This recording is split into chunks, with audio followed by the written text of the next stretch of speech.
शेतकऱ्यांचा कुणीही बाप असू शकत नाही. कारण ज्या पद्धतीनं बाप काढला गेला, मदत सरकारच्या वतीनं होते, जशी काय ह्यांच्या खिशातून केली असं दाखवलं गेलं, लाडक्या बहिणीची चेष्टा केली, हे भाजपच्या आमदारांनी, माजी मंत्र्यांनी, म्हणजे राज्याचे कृषी मंत्री सुद्धा चेष्टा करतात शेतकऱ्यांची, किंवा भाजपचा आमदार सुद्धा चेष्टा करतात किंवा अवहेलना करतात शेतकऱ्यांची.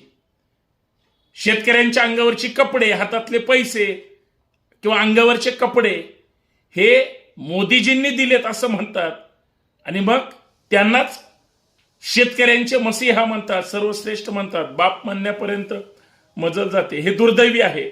पण हाच आवाज जर सभागृहात उचलला तर तुम्ही निलंबन करता.